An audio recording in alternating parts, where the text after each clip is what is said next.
Thanks for watching Sweet Tea TV. Please like, share, and subscribe.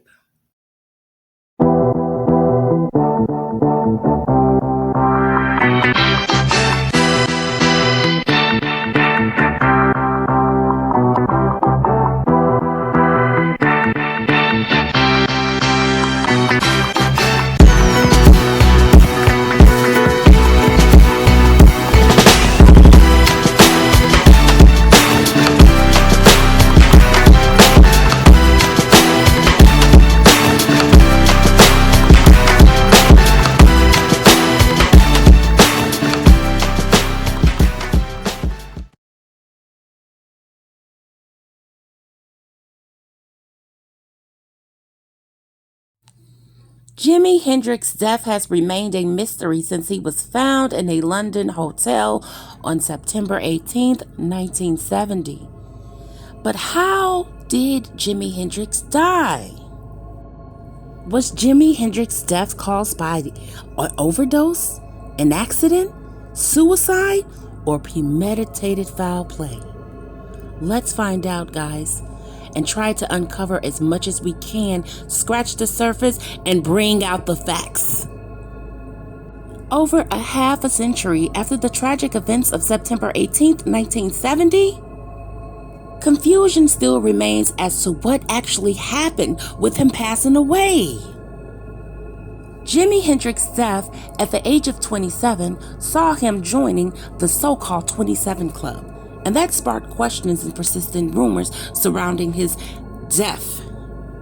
See, this is what they said happened.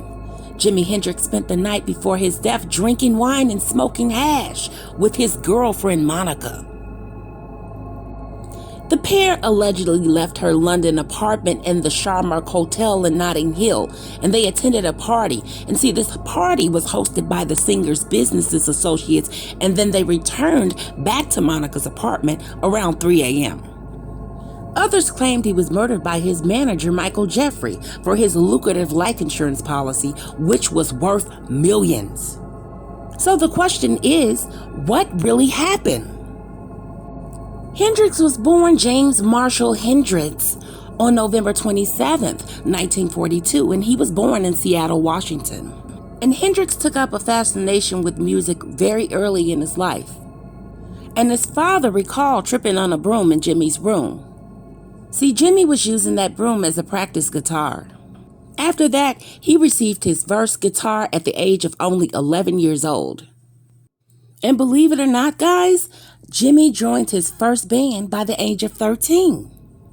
Oddly enough, Hendrix's early bandmates described him as shy and lacking much stage presence. They were utterly surprised to see him skyrocket as the brash rock star he would later become. So back to the 3 a.m. when Jimmy and Monica arrived back at her apartment in London at 3 a.m. after the party with his business associates. The very next morning, Hendrix was dead and asphyxiated on his own vomit after taking too many sleeping pills, and this was likely an accident, which I think not. At least that's what the autopsy said, however. But some people believe that Hendrix disillusioned with the music industry and he committed suicide. And others claimed he was murdered by his manager, Michael Jeffrey, for that life insurance policy that was over $1 million. See, it was stated that his girlfriend, Monica, repeatedly told conflicting stories about what happened, having found Hendrix unresponsive, either dead or near death. She claimed that she rang the ambulance sometime between 9 a.m. and 11 a.m. Later, she insisted that Hendrix was alive as he was loaded into the ambulance.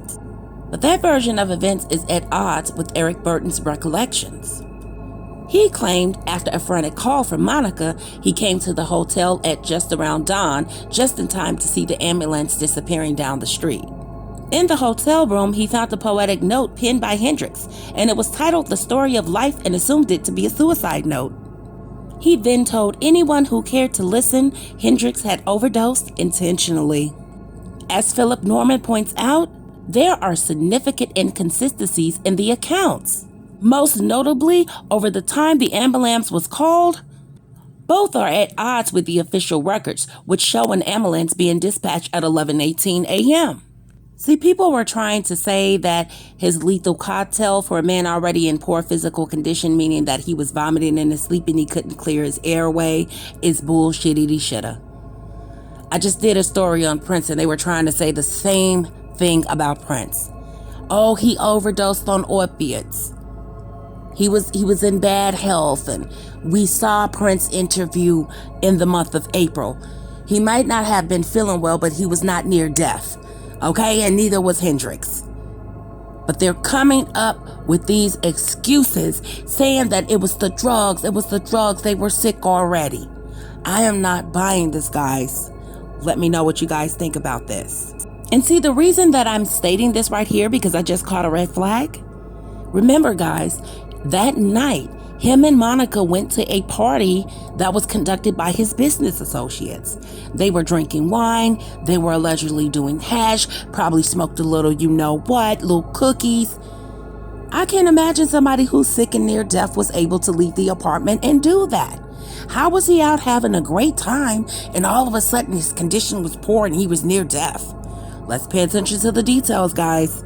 However, before Jimmy's untimely death happened, as those years rolled on, Hendrix began to be frustrated, and it was pretty evident, and he stated to his friends privately that he wanted out of his contract with Mike Jeffrey. And at that time, that wish would not be fulfilled because the manager held the publishing contract for the musician's songs, and he was a joint partner in the recording studio. But Hendrix had built it in New York, and he felt like he was trapped. So apparently, the guitarist's frustration came to a head when he was on a tour of Sweden, and this happened just a few weeks before he died. On the afternoon before his concert, he swallowed a handful of sleeping tablets. And once he did that, he was barely capable of walking. He made it on stage and he played 2 songs and walked off. Back at his hotel, he slumped on the couch and told a journalist. And he stated, quote, "I'm not sure I will live to be 28 years old. I mean, the moment I feel I have nothing more to give musically, I will not be around on this planet anymore. Unless I have a wife and children, otherwise I've got nothing to live for." How sad, Jimmy. You had a lot to live for. You were a talent to be reckoned with, and they knew that. And they stated that his statement was an alarming statement for anyone listening, and clearly his manager wasn't listening to him. But just 2 weeks later, Jimi Hendrix was dead. And so Jimi Hendrix roadies came out with a book, and they stated that James Tappy Wright claimed that Jimi Hendrix was actually really murdered by Mike Jeffrey, and that he confessed to making Jimmy swallowing sleeping pills because he hoped to collect on his life insurance policy. See, Jeffrey said he feared being replaced with a new manager. And they stated that Jeffrey decided that Hendrix would be worth more to him dead than alive.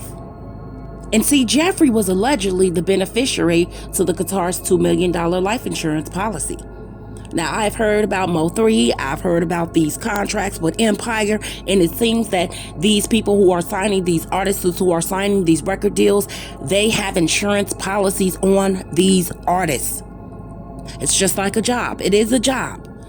But that artist has to sign that life insurance policy and agree with that.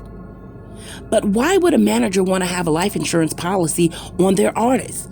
Why not put it so the family can have a partial payment in that life insurance policy? The question is, why are these managers taking out life insurance policy on these singers and these rappers and these actresses? These managers need to be looked at. And see, back in the day, that $2 million life insurance policy that Jeffrey had on Mr. Hendrix, it was worth around $1.2 million, and that was in 1970. So according to Wright, Jeffrey told him about the crime. He told this to his roadie about this crime that happened in 1971, a year after the 27-year-old Hendrix was found dead in a London hotel.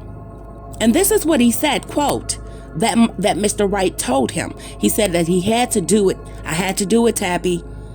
He claims that the manager said, "You understand me, don't you? I had to do it." Then he stated, "You know damn well what I'm talking about." So Tappy went further into detail, stating what Jeffrey Wright told him happened that night. And he said, "We went to this hotel room. I got a handful of pills and stuffed them in his mouth. Then I poured a few bottles of red wine deep into his windpipe."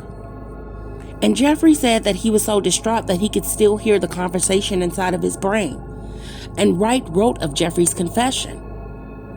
And he said, "See, the man I've known for so much of my life, his face was pale and he was clutching at his glasses in a sudden rage as he was telling him what he had done to Jimi Hendrix."